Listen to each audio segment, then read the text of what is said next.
Halo teman-teman semuanya, ketemu lagi dengan Roy di sini dan sesuai dengan gambar dalam video kali ini kita akan bahas mengenai saham-saham yang strategis ya dan nasionalis dalam tanda kutip karena ada kepemilikan dari pemerintah di sana yang temanya dalam video kali ini adalah saham diskon edisi kemerdekaan gitu ya. Sayang banget hari kemarin IHSG tutupannya merah ya, meskipun sempat diangkat dikit, pengennya sih rally gitu ya 1% misalnya ya di hari terakhir jadi kado ulang tahun, tapi nggak apa-apa, pergerakan harian kita cuekin saja. Dan seperti biasa, disclaimer on dulu, ini adalah pendapat pribadi, tidak ada ajakan jual beli. Kita akan coba cari saham yang sedang diskon dan punya opportunity di momen kemerdekaan ini gitu ya. Tetapi bahasan dalam video kali ini tidak detail ya teman-teman, jadi saya akan coba ringkas dan menuju ke poin-poin utamanya dari dua saham tersebut. Dua pilihan sahamnya teman-teman yang kita bahas, yaitu yang pertama SMGR ya, dan yang kedua adalah Inco. Karena ini edisi kemerdekaan, jadi dua saham yang saya pilih adalah saham yang dipunyai oleh pemerintah kepemilikannya, meskipun komposisinya berbeda ya antara SMGR dengan Inco ini. Mari kita mulai dari SMGR teman-teman ya. SMGR Holding Semen sudah berjalan. Apa itu? Mereka inbranch ya antara SMGR dengan SMGR supaya jelas aja. Jadi kita konsolidasikan jadi satu di SMGR. Jadi pemerintah sudah menurut saya ini langkah strategis ya yang bagus oleh Kementerian BUMN. Dan SMGR ini bukan perusahaan yang kaleng-kaleng pastinya, sebagai sebuah perusahaan nasional. Dia adalah perusahaan terbesar semen di Indonesia ya. Bahkan teman-teman bisa cek produksinya, di compare dengan beberapa perusahaan serupa di Asia Tenggara, masih berani diadu lah dari sisi kapasitas gitu ya. Mereka menguasai 50% domestic market share ya. Jadi setengah ini menurut saya pun masih kekecilan untuk perusahaan yang levelnya sudah punya konsolidasi gitu ya antara internal BUMN. Menurut saya harus bisa lebih naik lagi di kisaran 60-70%. Harusnya di kisaran seperti itu ya dengan perusahaan sebesar ini. Dan perusahaan ini juga perusahaan yang sudah memiliki inisiatif mengenai ESG gitu ya. Ini adalah sustainable dan environment green safety gitu ya dari inisiatifnya SMGR, di mana kalau perusahaan ini bermain di area ekspor, dia sudah memiliki kaidah-kaidah yang bisa diterima oleh negara lain. Biasanya negara lain itu sudah banyak. Jepang contohnya, mereka sudah menerapkan kriteria-kriteria tertentu untuk ESG-nya. Jadi hal ini bagus karena industri dalam negeri kita tidak bisa menyerap penuh semua produksi semen. Jadi produksi semen itu harus diekspor teman-teman ya. Nanti kan kita bahas di segmen SMGR secara detail, tapi ini gambarannya. Dan kita tahu bahwa pemerintah sudah mulai kembali pulih pasca pandemi, IKN mulai berlanjut, ini juga akan mendorong kebutuhan terhadap semen. Bagaimana kinerjanya? Semester 1 labanya memang naik tipis teman-teman ya, 3%. Apa yang kita highlight di sini, produksi semennya memang turun ya. Kalau kita lihat dibandingkan dengan periode yang sama tahun lalu, ada penurunan tipis. Nah, sebenarnya inilah yang harus kita proyeksikan gitu ya. Sebagai perusahaan utamanya bergerak di bidang semen, meskipun memang produksi non-semennya naik nih Bang, kurang lebih 15%. Tapi core bisnisnya itu nggak boleh turun sih ya, dalam pandangan saya sesederhana itu. Kecuali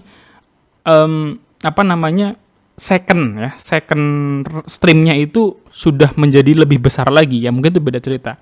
Tapi kalau second streamnya itu belum sampai setengah, maka sumber utama daripada revenue itu harus bisa sustain, bertumbuh bahkan ya, supaya kinerja perusahaan itu makin bagus, makin naik gitu ya. Nah, kalau kita lihat SMGR sejak tahun 2020 itu mengalami stagnasi ya.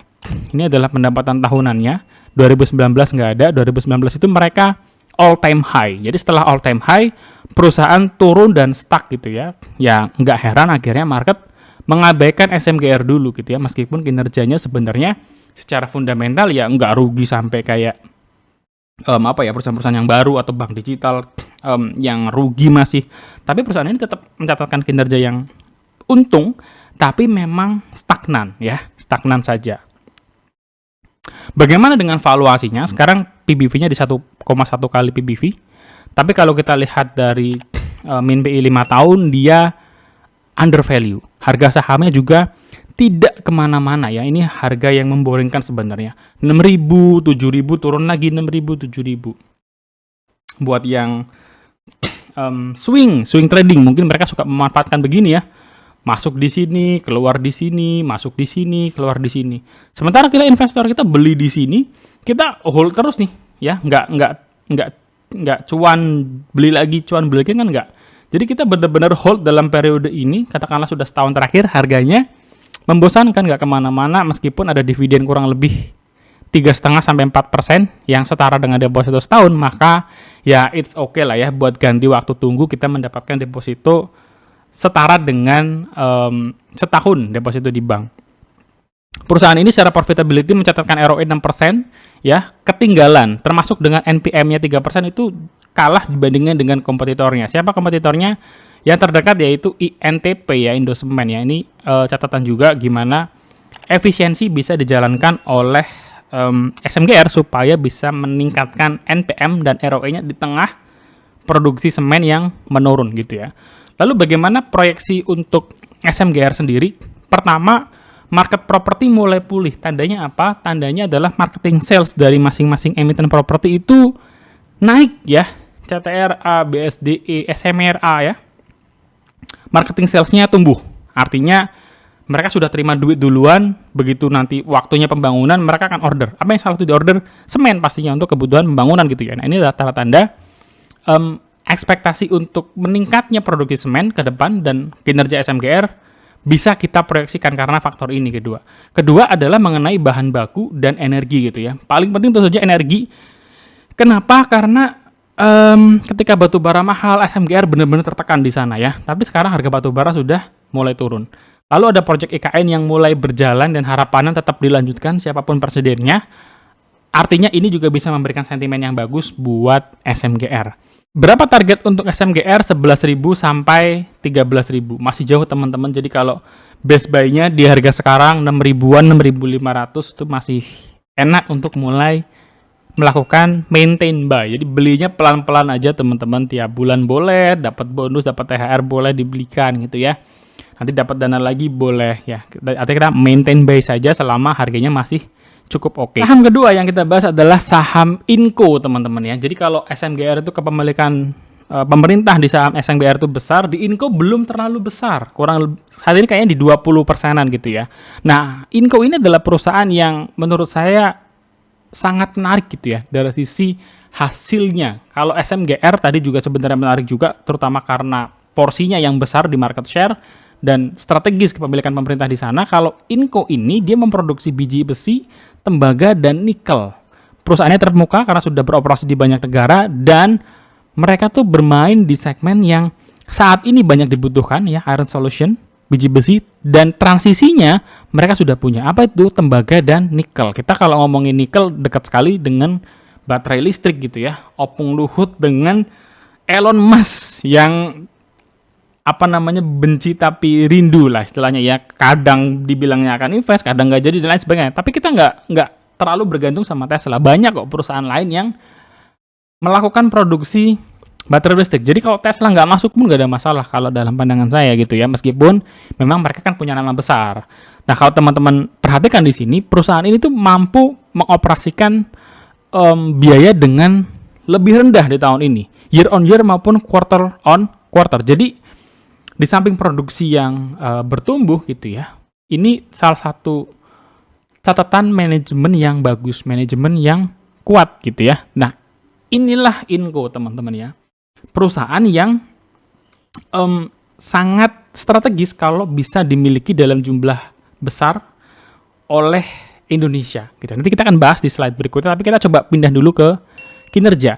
Dimana kalau kita ngomongin kinerja 2023 mereka semester 1 kinerjanya solid gitu ya.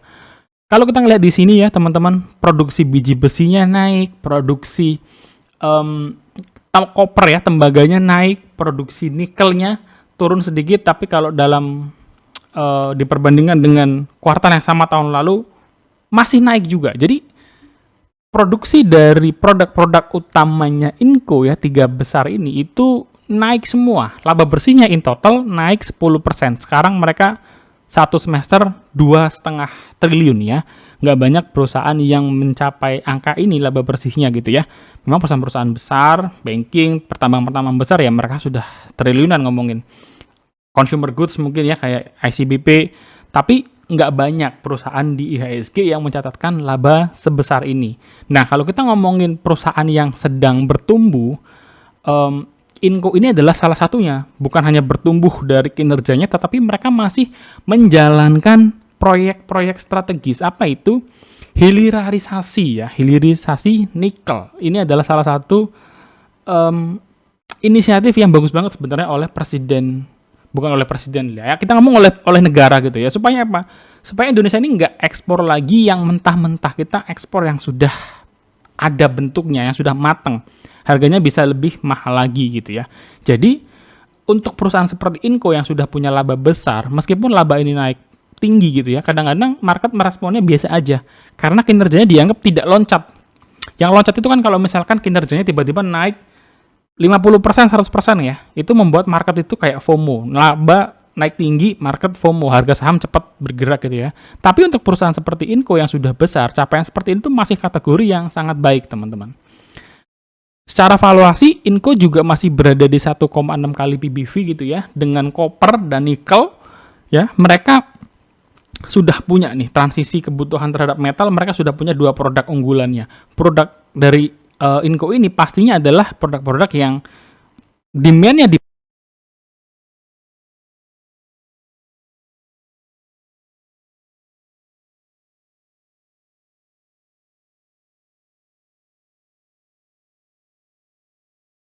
besar gitu ya. Ya, di market sebenarnya nggak ada yang tidak mungkin, teman-teman. Menurut saya dari harga 8.000 sekarang di harga 6.000 itu sudah diskon 25%-an ya. Jadi makanya saya sebut di sini diskon tuh antara yang tidak kemana-mana atau sudah ada penurunan ya. 25% bisa jadi kita masukkan gitu ya dalam list ini. Karena kalau di harga 6.000 misalkan kita targetnya 50%, maka di 9.000 itu sudah 50% kalau dia naik sampai ke 9.000-an gitu ya. Perusahaan ini itu masih ngasih dividennya kecil, padahal labanya sebenarnya juga besar. Kenapa? Dia masih hilirisasi tadi ya, dia masih punya project-project strategis. Saat ini ROI-nya di 9,5%, NPM-nya bagus sekali, 24%. Ini net profit margin yang tergolong tinggi gitu. Tapi kalau untuk level pertambangan, memang rata-rata tinggi ya, 20-40%, 30% lah ya untuk net profit margin-nya. Jadi, Inco kenapa nih? Kenapa beberapa belakangan ini harga sahamnya turun gitu ya? Dan menurut saya ini justru jadi kesempatan awal untuk mulai melakukan inisiasi pembelian gitu ya. Bukan all in, bukan one time buy, tapi kita bisa maintain buy aja untuk Inco. Pertama adalah case bahwa Inco akan melakukan divestasi sahamnya ya. Induk dari perusahaan Inco ini, Vale ya. Dan lagi tarik ulur nih dengan pemerintah, dengan Main ID ya, untuk mengambil alih Inco. Kenapa sebenarnya tarik ulur ini terjadi? Karena ya pasti negosiasi harga dan lain-lain gitu ya. Apakah Vale ini mau menyerahkan kepemilikannya? Karena katanya Main ID ini pinginnya jadi pengendali, pegang. Kalau mau jadi pengendali gitu artinya kan harus paling besar. Jadi mungkin dia ingin mengambil alih sampai 51%. Ya, ini juga banyak di berita-berita. Skenario-nya bagaimana Main ID ini ingin punya porsi 51% dari sahamnya Vale. Kenapa mereka harus 51%? Karena negara ini targetnya ingin hilirisasi gitu ya.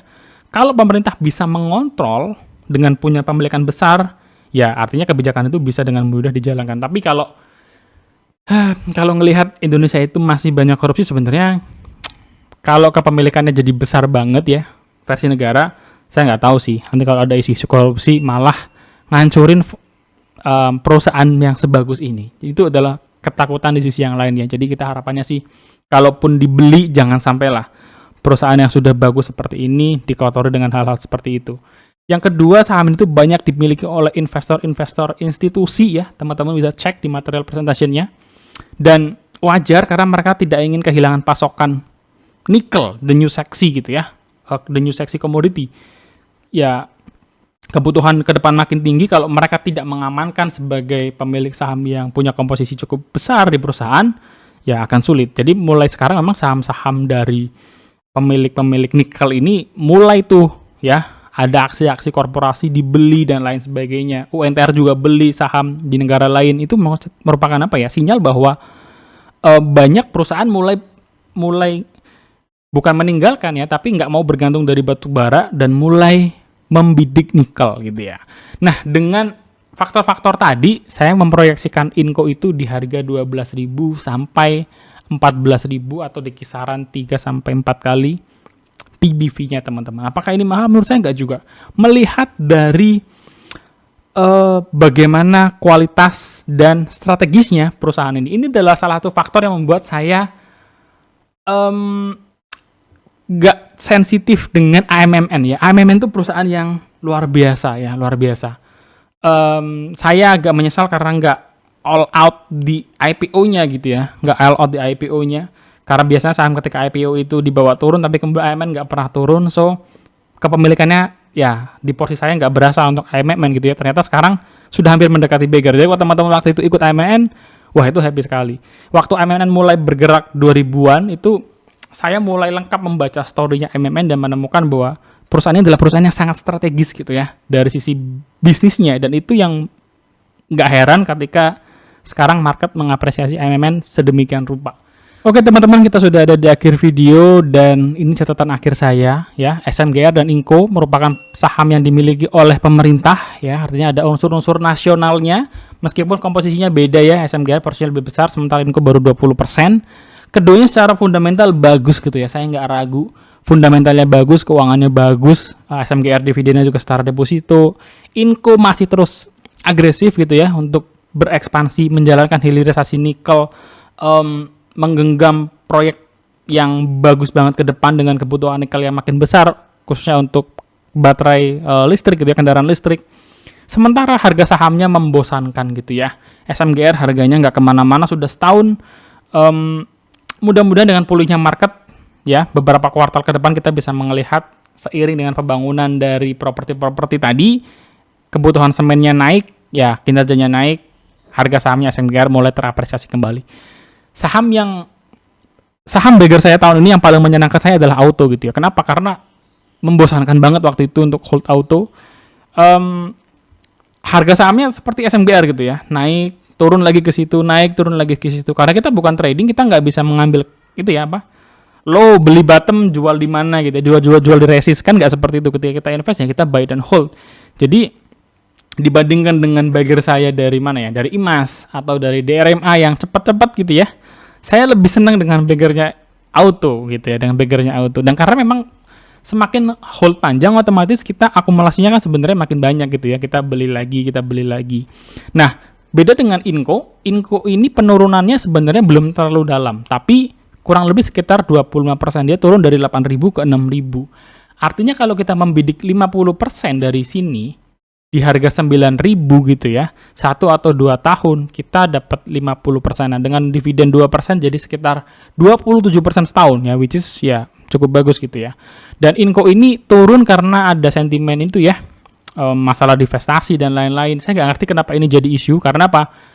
Nggak mungkin lah, bukan nggak mungkin sih. Menurut saya sih pemerintah akan egois sekali kalau izin usahanya sampai stop dulu di 2025 gitu ya. Dengan jumlah karyawannya begitu banyak, mesinnya begitu banyak. Sayang sekali kalau masalah ego ini membuat Inco nggak bisa beroperasi. Mudah-mudahan sih ada jalan terbaiknya ya. Dan saya mendukung pemerintah bisa mengakuisisi saham Inco menjadi pengendali, tapi mudah-mudahan saham yang sudah sedemikian bagus ini jangan sampailah dikotori dengan aksi-aksi korupsi dan lain sebagainya. Inco tadi kita udah cek ya, kinerjanya naik, harga sahamnya turun. So ya buat saya sih hal-hal seperti ini artinya kesempatan untuk mulai melakukan inisiasi pembelian. Kita bisa melakukan maintain buy saja di saham-saham seperti Inco dan SMGR ya. So itu teman-teman, video kali ini saham diskon di edisi kemerdekaan ulang tahun Indonesia yang ke-78. Semoga memberikan insight buat teman-teman yang mungkin sedang nyari emiten baru untuk masuk dalam portofolio kalian. So segitu dulu video dari kali ini. Jangan lupa untuk subscribe, share, like, dan diskusi bareng di kolom komentar. See you guys in the next video. God bless you. Bye-bye.